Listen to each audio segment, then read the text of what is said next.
Hello प्यारे बच्चों, कैसे हैं सब लोग। उम्मीद है कि बोर्ड परीक्षाओं की तैयारी आपकी अच्छी चल रही होंगी, रिवीजन कर रहे होंगे सब लोग। सब लोग नहीं कर रहे होंगे तो ज़्यादातर लोग तो कर ही रहे होंगे। चलिए, हम आ गए हैं चैप्टर नंबर 4 पर। ठीक, चैप्टर नंबर 4, हिंदी मीडियम, कक्षा 12। ठीक, चैप्टर का नाम है गतिमान आवेश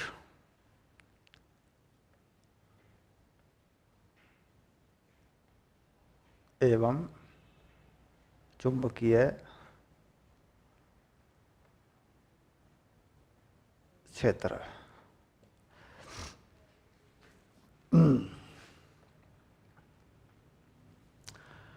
गतिमान आवेश एवं चुंबकीय क्षेत्र। ठीक है, अब इसमें हमें शुरुआत जो करनी है चैप्टर की, वो कहाँ से करनी है उसे देख लें एक बार ज़रा। तो पहली जो चीज़ होती है इंपॉर्टेंट, जिसमें मतलब बोर्ड एग्जाम में सवाल आना ही आना है, दैट इज़ आना तो सवाल इस पे कंपटीशन में भी है, प्रतियोगी परीक्षाओं में भी सवाल बहुत आता है इस पे। ये होता है गतिमान आवेश पर बल। दरअसल यहाँ पर दो चीज़ें होती हैं, एक होता है चुंबकीय क्षेत्र, एक होता है गतिमान आवेश पर बल।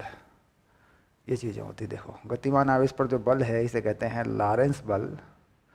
इसको करना है ठीक से, इसको पक्का करना है आज। हम इसी पे इस क्लास में शुरुआत इसी से करेंगे क्योंकि इस पे सवाल बनेगा। तो ये होता है V क्रॉस B, इस तरीके से ये बल होता है।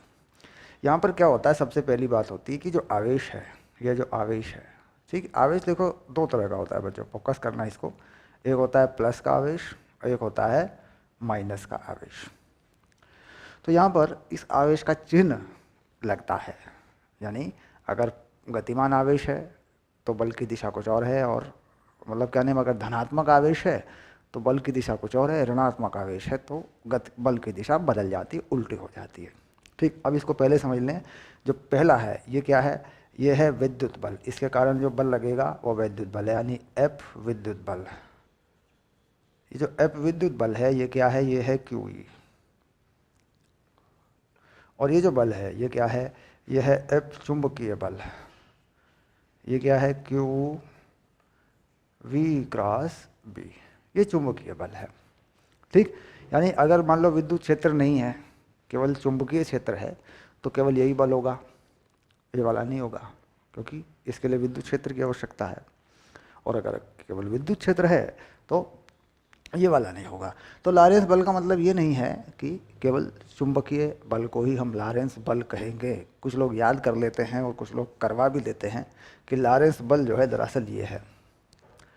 ठीक, अब इसमें थोड़ा सा आगे बढ़ा लें इसको। देखो ये चीज़ ऐसी भी हो जाती है QVB साइन थीटा। ठीक, अब इसमें जो साइन थीटा है वो क्या है, साइन थीटा है V और B के बीच का कोण, ये थीटा है। ठीक, अब देखो ये बल जीरो हो जाएगा। ये जो बल होता है एफ चुंबकीय बल जो है ये जीरो हो जाता है अगर थीटा का मान कितना, 0 डिग्री हो तो।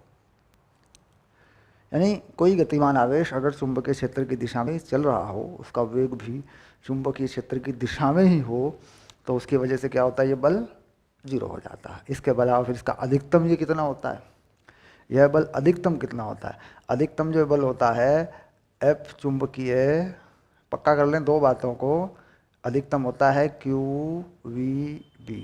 ठीक, ये अधिकतम है। ये कब है, जब थीटा बराबर 90 डिग्री, ये अधिकतम है। यानी वेग और चुंबकीय क्षेत्र जब एक दूसरे के लंबवत होते हैं तब ये अधिकतम होता है। तो कुल मिलाकर केवल चुंबकीय बल ही लॉरेंस बल का, यानी केवल चुंबकीय बल ही हम ये कहें लॉरेंस बल है, ऐसी बात नहीं है। लॉरेंस बल में दोनों बल हैं। अब यह जो बल है इसकी दिशा पर हमें विचार करना पड़ता है कि भाई लगता किस तरफ है। ठीक, इसकी दिशा हम सदिश तरीके से निकालते हैं या हाथ, दाएं हाथ के अंगूठे उंगली से निकालते हैं, वो अभी हम इस पर विचार करेंगे कि हम इसकी दिशा कैसे बताते हैं। अब हम थोड़ा सा इस बात पर आ जाते हैं। विद्युत बल, देखिए हमने कहा कि भाई ये विद्युत बल है। ठीक, अब यह विद्युत बल है तो ये आवेश जो है देखिए दो तरीके से होता है। जो आवेश है ये दो तरीके से होता है। अगर हम आवेश को यहाँ ऋणात्मक लगा देंगे तो दिशा बदल जाएगी। मान लीजिए धनात्मक आवेश है, ठीक, अगर हमारे पास धनात्मक आवेश है और इसकी इधर को विद्युत क्षेत्र है, ठीक, और इसकी जो F है इस पे इसी तरफ को लगेगा, विद्युत क्षेत्र की दिशा में लगता है, मान होता है QV। और अगर ये ऋणात्मक आवेश है तो इस पे जो बल लगता है ये पीछे की तरफ लगता है, नहीं उल्टा लग जाएगा इस पे। E की दिशा इस तरफ होती है तो बल की दिशा इस तरफ होती है, नहीं उल्टा लग गया। किस पे लगा? ये लगा माइनस के आवेश पर, ठीक। तो कुल मिला के प्रश्न के अंदर, सवाल के अंदर ये ठीक से सोच समझ के करना है कि भाई ये पॉजिटिव चार्ज है, ये नेगेटिव चार्ज है, इस पे बल इधर को लगेगा कि इधर को लगेगा ठीक। तो कुल मिला के 3-4 बातें समझ में आ गई कि भाई ये चुंबकीय बल है, इसकी दिशा पर हमें विचार करना पड़ेगा, ठीक, क्योंकि ये सदिश गुणन के पदों में लिखा है, ये सदिश गुणनफल है, देखो, ठीक। और ये भी आवेश धनात्मक है तो कुछ और दिशा होगी, आवेश ऋणात्मक है तो कुछ और दिशा होगी, तो कुल मिलाकर आवेश का चिन्ह इसमें लगेगा। दोनों बातें। विद्युत बल के बारे में हमने जान लिया कि धनात्मक आवेश है तो यह बल विद्युत क्षेत्र की दिशा में है, और ऋणात्मक आवेश है तो उसकी उल्टी दिशा में है, इसके बारे में हमने जान लिया। यह बल विद्युत क्षेत्र की दिशा में है और यह बल किस दिशा में है, अभी हम इस बात पर विचार करेंगे, ठीक। यानी यह बल चुंबकीय क्षेत्र की आवेग की दिशा में नहीं है बल्कि उनकी लंबवत दिशा में है। वो किस प्रकार निकालेंगे वो हम विचार करेंगे अभी।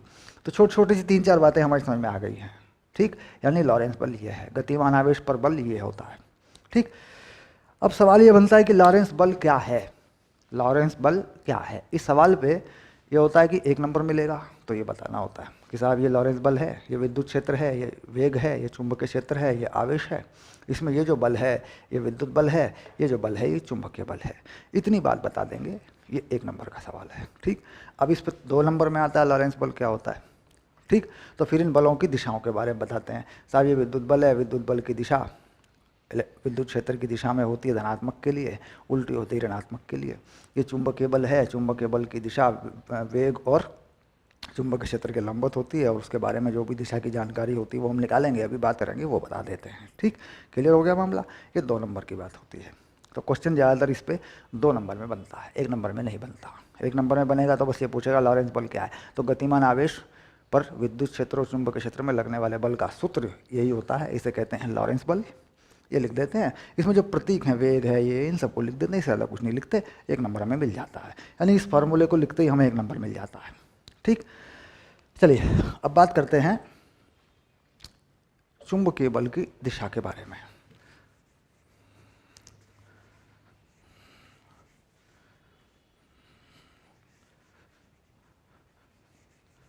क्योंकि हम विद्युत बल की दिशा पर विचार कर चुके हैं, अब हमें बात करनी है चुंबकीय बल की दिशा।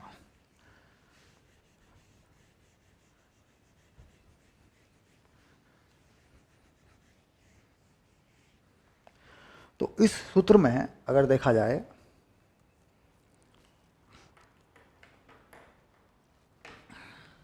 ये चुंबकीय बल है, ठीक। तो यानी F चुंबकीय, F चुंबकीय क्या है इसमें, ये है Q और ये है V और ये है क्रॉस B, ठीक। अब ये देखते हैं, हम जान रहे हैं कि भाई ये तो जो है वो एक सदिश गुणनफल है, ठीक।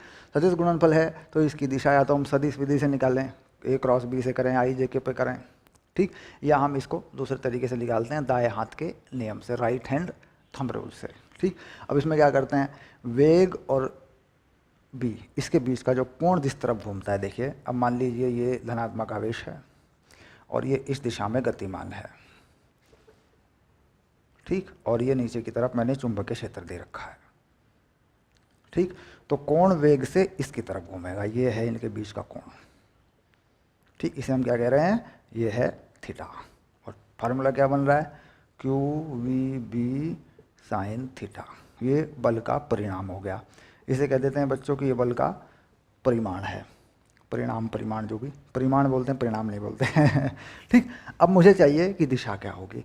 मैं क्या करता हूँ, इन उंगलियों को वेग की दिशा पे लेता हूँ, ऐसे, ठीक, ऐसे, और अंगूठे को इन उंगलियों के लंबवत कर लेता हूँ। देखो ऐसे लंबवत कर लिया मैंने, देखो मेरा अंगूठा बिल्कुल तुम्हारी तरफ आ रहा है, मेरा अंगूठा बिल्कुल तुम्हारी तरफ आ रहा है, और उंगलियां मेरी वेग की तरफ जा रही हैं, जिस तरफ कोई आवेश चल रहा है। तो अब मैं इसे यूँ घुमाता हूँ, ऐसे बी की तरफ, यानी वेग की तरफ से उंगलियों को चुंबकीय क्षेत्र की तरफ घुमाना है, ठीक, तो अंगूठे की जो दिशा होती है वही दिशा होती है बल की दिशा। अब इसे ऐसे भी घुमा लेते हैं, देखो ये जो उंगलियां हैं ये कर्लिंग बोलते हैं, हाथ को घुमाना, ऐठा मारना हाथ में, तो ये यूँ घुमाते हैं दाएं हाथ को ऐसे, यानी उंगलियों को वेग से चुंबकीय क्षेत्र की तरफ घुमाते हैं, तो अंगूठे पे बल की दिशा होती है। ये इसका देखने का तरीका होता है। सिंपल बता देते हैं कि अंगूठे बल की दिशा है, और जिस तरीके से जिस तरफ उंगलियां घुमाई गई वह उंगलियां वेग की दिशा से चुंबकीय क्षेत्र की दिशा की तरफ घुमाई गई। ये जो कोण है ये ऐसे लिया गया। ओके, बात समझ में आ गई। वैसे मैंने निशान भी लगा दिया, देखो यहाँ ये क्या है, ये हाथ को घुमाने की दिशा है, इस दिशा में हाथ को घुमाना है, यानी जो कोण है वही दिशा में घुमाना है आपको। ठीक, अब इसके बाद इसे सदिश तरीके से कैसे निकालते हैं। सदिश में क्या होता है हमारे पास, हम जानते हैं आई क्रॉस जे, ये क्या होता है, ये के होता है। ठीक, एक सर्कल हम बना लेते हैं यहाँ पे, यहाँ लिख लेते हैं आई, यहाँ लिख लेते हैं जे, और यहाँ लिख लेते हैं के। ठीक, अब देखो आई क्रॉस जे क्या होता है, के होता है, जे क्रॉस के क्या होता है, आई होता है, के क्रॉस आई क्या होता है, जे होता है। और अगर इसका उल्टा घुमाते हैं तो ये माइनस में हो जाते हैं, यानी ये भी हो जाता है जे क्रॉस आई माइनस के। इस बात को याद रखना, इस सर्कल से काम चल जाएगा। ठीक, अब मान लीजिए मैं इसी चीज़ पर बल की दिशा निकालूं और इसे एक्स वाई एक्सिस पे रख के देखूं। ठीक, अब मैं क्या करता हूँ, इसे एक्स वाई एक्सिस पे रख के देखता हूँ। ठीक, अब देखो मैंने क्या माना, अब मैं एक्स वाई एक्सिस को मान लेता हूँ। ठीक, मैंने क्या मान लिया, ऐसे मान लिया, देखो मैंने ये मैंने एक्स मान लिया, ये मैंने वाई मान लिया, और ये बाहर की तरफ मैंने जेड मान लिया। ये एक्स, ये वाई, और ये बाहर की तरफ जेड मान लिया मैंने। अब देखो वेग की दिशा क्या है, वेग की दिशा है माइनस आई कैप। पक्का इधर को आ रहा है, इसके हिसाब से देखो एक्स एक्सिस के उल्टी दिशा में आ रहा है, और बी की दिशा वाई के हिसाब से देखो यह है माइनस जे कैप। ठीक, अब मैं इन दोनों दिशाओं को अगर मैं यहाँ इस बल में लगा दूँ तो क्यू कैसा है, क्यू धनात्मक आवेश है तो प्लस क्यू लगा दिया मैंने। वेग की दिशा कैसी है, v minus i cap cross B की दिशा बी माइनस जे कैप। ये आ गया, इसे सॉल्व करूँगा मैं, q v B i cross j, minus minus plus हो गया, के कैप हो गया। ठीक, तो यानी के कैप, ये देखो बल की दिशा आ गई, चुंबकीय बल दिशा के साथ में आया है, क्यू भी आया है, के कैप आ गया। के कैप आ गया मतलब बाहर की तरफ। और इस हाथ से भी देखा था हमने कैसे, वेग की तरफ से हमने उंगलियों को घुमा दिया था चुंबकीय क्षेत्र की तरफ, तब ये बाहर की तरफ आ गया था। तो जैसे चाहे निकाल लो, ये तो तरीका होता है। देखो ये इसमें क्या करना है, हमें एक्स वाई जेड बनाने होते हैं, और जहाँ पे वेग है या चुंबकीय क्षेत्र है उन्हें कुछ अक्षों पे फंसा देना होता है, उनको किसी अक्षों की तरफ ले लेना होता है। जैसे मैंने ऐसे बनाया तो मैंने वेग को इस तरफ लिया, मतलब आवेश इस तरफ चल रहा है ना, तो किस तरफ मानूंगा इसको मैं, एक्स पे, माइनस एक्स की तरफ। माइनस एक्स की तरफ मानने के लिए मुझे इस वेग के साथ में एक्स की दिशा लगानी पड़ेगी, माइनस आई कैप हो गया। अब बी किस तरफ था, नीचे की तरफ था, अगर बोर्ड पे देख रहे हैं हम लोग तो नीचे की तरफ था, तो कैसा था, माइनस जे की तरफ था। अब माइनस जे की तरफ था, इसका मतलब हो गया कि माइनस वाई की तरफ था, तो माइनस जे लगा दिया मैंने। तो यही चीज़ मैंने यहाँ सदिश के निरूपण में डाल दी। देखो वेग किस तरफ था, माइनस आई की तरफ था, बी किस तरफ था, माइनस जे की तरफ था, तो माइनस माइनस प्लस हो गया, आई क्रॉस जे क्या मिल गया, कई मुझे के कैप मिल गया, क्योंकि आई क्रॉस जे कैसा होता है, के होता है। तो इसका मतलब सीधा हो गया कि क्यू बी बी के कैप हो गया। इसका मतलब यह बल इस गति के वी और बी के दोनों के लंबवत है, और ये बाहर की तरफ है। हाथ से निकालेंगे तो वेग से बी की तरफ चलाएंगे, हाथ से चल जाएगा। वेग से बी की तरफ हाथ को घुमा देंगे, उंगलियों को कर्ल कर देंगे हाथ को ऐसे, तो अंगूठे पे बल आ जाएगा। ये भी सरल तरीका है। इसकी दिशा को निकालने पर ध्यान रहे, अभ्यास करें, इसको पक्का कर लें, क्योंकि दिशा को निकालने पर सवाल बोर्ड में आना ही आना है। अगर इस पर थोड़ा सा भी मुश्किल सवाल बन गया ना कि वी पे, तो ध्यान रखना दिशा को निकालने पर ही बनेगा। ठीक, अब चलिए मैं इसका एक उदाहरण करा देता हूँ आपको।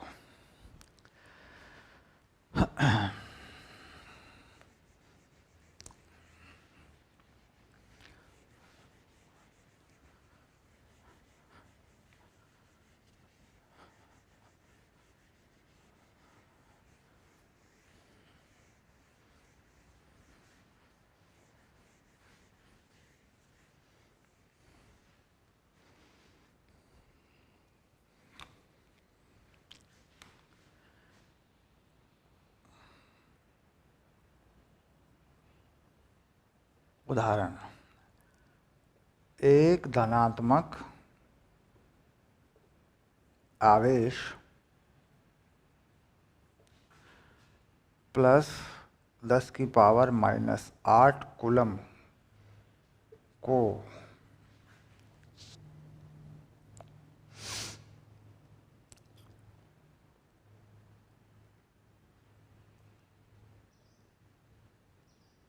वेग 5I+2J मीटर पर सेकंड से चुंबकीय क्षेत्र B 8J+2 के टेस्ला में फेंका गया।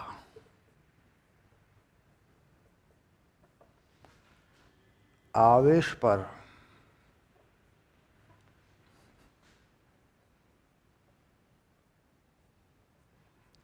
लगने वाला ऐसा लिखते हैं ना, लगने वाला है ना, लगने वाला बल ज्ञात कीजिए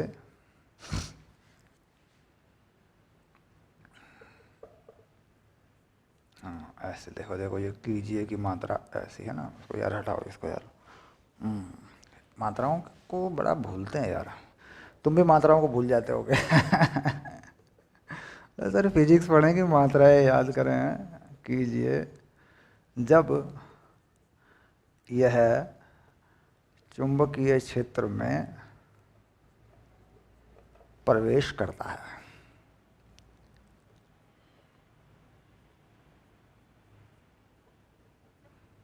ठीक, ये बिल्कुल सरल सा सवाल है, ठीक है, कर लो इसको।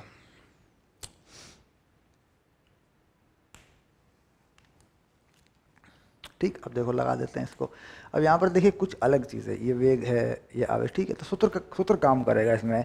हाथ का अंगूठा घुमाने से काम नहीं चलेगा यहाँ पे, क्योंकि ये सीधे सूत्र पर आधारित है। भाई बल का परिमाण बताएं, क्या नाम, विचुंबकीय क्षेत्र का परिमाण बताएं, आवेश का परिमाण बताएं, बीच का कोण बताएं, थीटा बताएं, लंबवत बताएं, ठीक है, फिर तो लग जाता है। लेकिन इसमें ऐसा कुछ नहीं है, इसमें आपको सारी चीज़ें दे रखी हैं। तो आपको क्या करना है, सदिश निरूपण का जो फॉर्मूला है वही लगा देना है। जैसे एफ है मान लीजिए, है ना, तो क्या करें, क्यू, कितना क्यू है, ये रहा देखो, प्लस में है तो 10⁻⁸ ये हो गया। इसके बाद ये वी लिख देते हैं, देखो ये रहा वी, 5I गुणा 2J प्लस 2J, है ना। और यहाँ सदिश गुणनफल 8J प्लस 2 के मात्रक क्या है बल का, न्यूटन। ये तुम्हारा उत्तर है। ठीक, इसको हल करना होगा तुम्हें इसको हल करना होगा।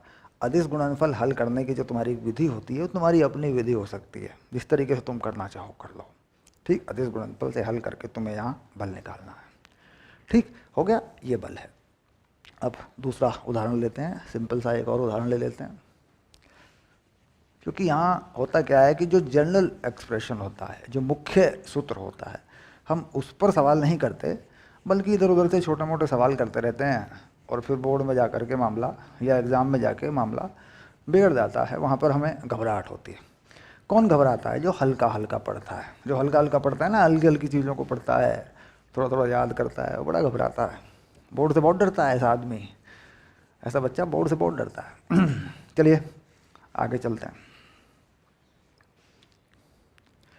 अब अगला उदाहरण लेते हैं।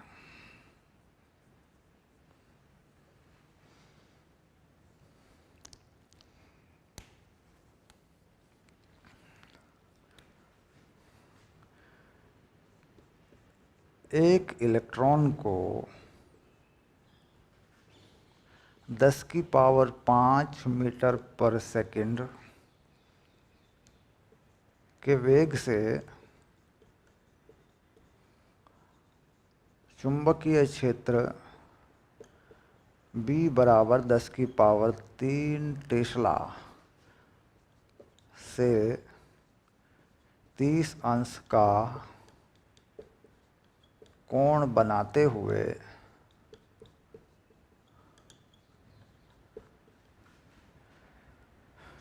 चुंबकीय क्षेत्र में कोण बनाते हुए फेंका गया, ऐसे कह देते हैं। इलेक्ट्रॉन पर लगने वाले बल का परिमाण एवं दिशा ज्ञात कीजिए।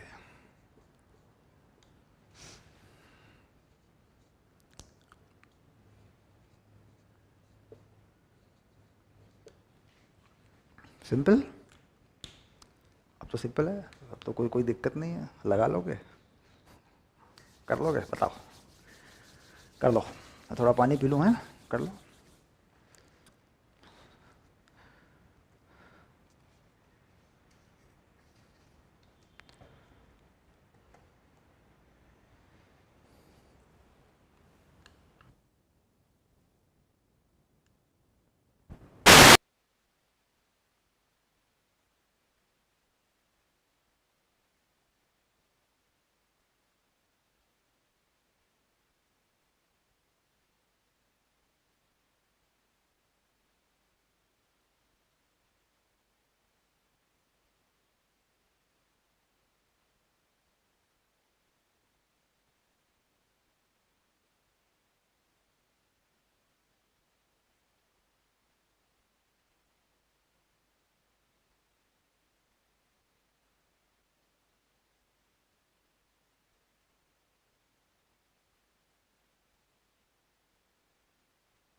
चलो,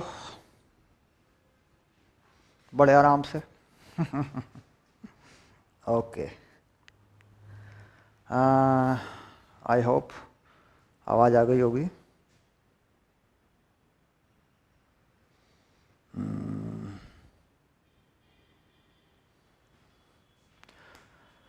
देखिए, ये जो है ना, ये वाली जो चीज़ है ना, इसमें क्या करना है आपको, इसमें फार्मूला लगाना है आपको अपना ये वाला, क्योंकि परिमाण पर आधारित है ना, q v B sine theta वाला। इसमें देखिए, क्योंकि दिशा की बात जब आएगी, जब दिशा की बात आएगी तो हम कुछ में दिशा में कुछ हम ज़्यादा बता नहीं सकते।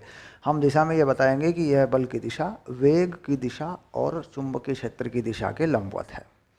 वेग की दिशा और चुंबकीय क्षेत्र की दिशा के लंबवत है।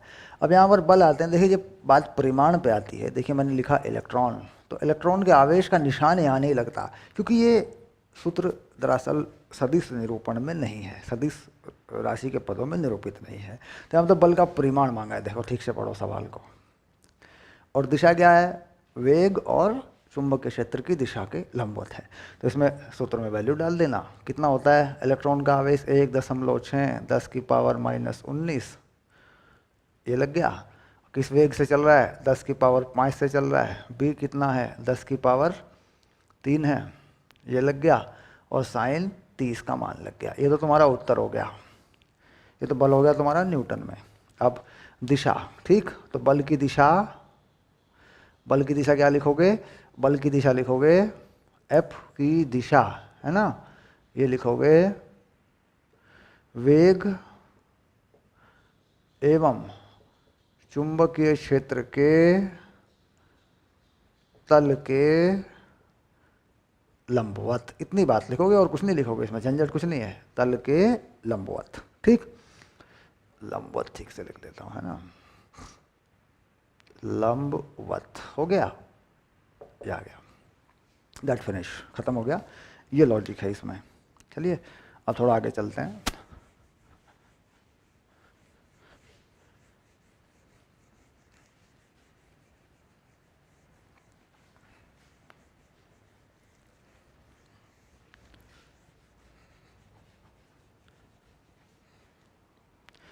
अब आता है इस चुंबकीय क्षेत्र में किस प्रकार की गति है, यानी किस रास्ते पर चलेगा। तो एफ चुंबकीय के प्रभाव में आवेश का पथ कैसा होगा। ये बहुत ज़रूरी चीज़ है क्योंकि इसी पर सवाल बनते हैं। रास्ता कैसा होगा। अब हम जान रहे हैं कि यह बल वेलोसिटी के और चुंबकीय क्षेत्र दोनों के लंबवत है। ये बात पक्की होगी क्योंकि हमने देख लिया कि वेग के भी ये परपेंडिकुलर है, लंबवत है, और चुंबकीय क्षेत्र के भी लंबवत है। तो इसका मतलब है कि यह जो बल है F equals to q v B sine theta, यह v के भी, ये जो F है ये v के भी लंबवत है, और ये F जो है लंबवत है b के भी, दोनों के ये लंबवत है। यहाँ पर महत्वपूर्ण बात यह है कि वह बल जो v के लंबवत होता है वह एक वृत्ताकार पथ पर कण को चलाता है। तो इसका मतलब है कि यह बल अभिकेंद्रीय बल से संतुलित होगा। हमेशा इस बात को पक्का करके रखना, यह अभिकेंद्रीय बल से संतुलित होगा। मान लीजिए मैं इसे F को q v B sine theta को एम ए बना दूँ, क्योंकि आप जानते हैं कण का द्रव्यमान क्या है, m। जो आवेशित कण है उसका द्रव्यमान क्या है, m, ठीक। और a क्या है, त्वरण है। ये त्वरण होगा यहाँ पे, ये कितना होता है, कहता है ये होता है v साइन थीटा बटे r, और ये होता है स्क्वायर। क्योंकि जो वेग है वह वेग का, कण का जो वेग चल रहा है, जिस दिशा में ये बल लगा है, वह जो वेग है वह कितना है, v साइन थीटा। तो यहाँ पे क्या करते हैं कुछ बच्चे, यहाँ v लगा देते हैं बच्चे। इधर कितना है, v साइन थीटा लगा हुआ, देखो। यानी कुल मिला के सूत्र अगर देखा जाए तो ऐसा है v साइन थीटा b। तो यहाँ वेग का लंबवत घटक है, यहाँ वेग का वो घटक है जो चुंबकीय क्षेत्र के लंबवत लगा हुआ है। हम जानते हैं कि सदिश निरूपण में वह घटक काम करता है, क्योंकि यहाँ पे सदिश निरूपण कब होता है, जब 90 होता है दोनों के बीच का कोण, है ना, तब उसका मान अधिकतम होता है। तो सदिश निरूपण में वह घटक काम करता है जो राशियों के बीच, यानी चुंबकीय क्षेत्र की दिशा के या किसी भी सदिश राशि के लंबवत होता है। अब मान लीजिए मैं इसको मोटा मोटा समझाता हूँ। मान लीजिए ये चुंबकीय क्षेत्र है, ठीक, और ये हमने एक धनात्मक आवेश को इस तरफ वेग देते हुए फेंका है, इस तरफ ऐसे, ठीक। तो ये दिशा जो है वेग की दिशा हो गई, ये चुंबकीय क्षेत्र की दिशा होगी, ऐसे। इनके बीच का कोण क्या है, थीटा, ठीक। तो इस वेग के दो घटक हैं, देखो। एक घटक इधर बनेगा v cos थीटा, और एक घटक इधर बनेगा v साइन थीटा। तो यानी v साइन थीटा और b जो है एक दूसरे के लंबवत हैं। तो वेग का कौन सा घटक चुंबकीय क्षेत्र के लंबवत है, v साइन थीटा। तो यानी उसी पर ये चुंबकीय बल लगेगा। ये चुंबकीय बल वह उस घटक पर नहीं लगेगा जो चुंबकीय क्षेत्र के अनुदिश चला गया। भाई इस घटक में v cos थीटा में और चुंबकीय क्षेत्र में क्या कितना कोण है, 0। इस पे तो बल लगेगा नहीं, क्योंकि एक ही दिशा में अगर दो सदिश राशि हों तो उनका सदिश गुणनफल 0 होता है, ठीक। और जो लंबवत है वह अधिकतम होता है। अब इसमें मान लीजिए मैं दो सदिश राशि लूँ a और ये b, देखो दोनों एक ही दिशा में है, ठीक। तो a क्रॉस b क्या होगा, ज़्यादा दिमाग नहीं लगाना, मोटा मोटा समझ लो, 0 हो गया। यानी इसका तो 0 हो जाएगा, इस पर तो बल लगेगा ही नहीं। v cos थीटा और b आपस में कोई बल नहीं है। अच्छा, अब मैं ऐसा कर दूं कि एक दासी को इधर कर लूं और दूसरी को इधर कर लूं, ऐसे लंबवत कर दूं दोनों को, ठीक। अब इस पर कितना हो जाएगा बल, a क्रॉस b, इसमें कितना हो जाएगा, ये हो जाएगा ए बी के बराबर, क्योंकि साइन 90 का मान 1 होता है, इसका परिमाण या इसकी वैल्यू इतनी हो जाएगी। तो कुल मिलाकर यहाँ पर जो वेग है वो कितना, b साइन थीटा है, यही वेग है जो लंबवत वेग है, और यही यहाँ लगेगा m B sine theta square में, क्योंकि वेग को बढ़ाता नहीं है चुंबक क्षेत्र। चुंबक क्षेत्र का बल वेग को घटाता बढ़ाता नहीं है, क्योंकि यह बल वेग की दिशा के लंबवत है। और अगर कोई बल वेग की दिशा के लंबवत होता है तो वह वेग को परिवर्तित नहीं करता, ये कण की गतिज ऊर्जा को घटाता बढ़ाता नहीं है, क्योंकि यह वेग की दिशा के लंबवत है। तो कुल मिलाकर यहाँ से देखा जाए तो यहाँ पर हम क्या करते हैं, एम वी साइन थीटा का स्क्वायर बटे आर, तो ये v साइन थीटा एक काट देते हैं तो r का मान आ जाता है एम वी साइन थीटा बटे आर, क्यू बी है ना, बी क्यू, ये देखो। तो ये क्या है, यह उस वृत्त की त्रिज्या है जिस पर कण गति करता है, यानी कण जो है उस वृत्त पर घूमता है, यह वृत्त की त्रिज्या है, वृत्त की त्रिज्या जिस पर कण घूमता है, ठीक। अब यहाँ पर मान लीजिए मैं थीटा का मान 90 कर दूं, वेग को चुंबक क्षेत्र की दिशा के लंबवत ही फेंक दूं, तो ये त्रिज्या कितनी हो जाएगी, एम वी बटे बी क्यू, ये त्रिज्या हो जाएगी। अब चलिए थोड़ा सा आगे बढ़ाते हैं और थोड़ा क्लियर करते हैं इस चीज़ को कि ये चीज़ कैसे हुई।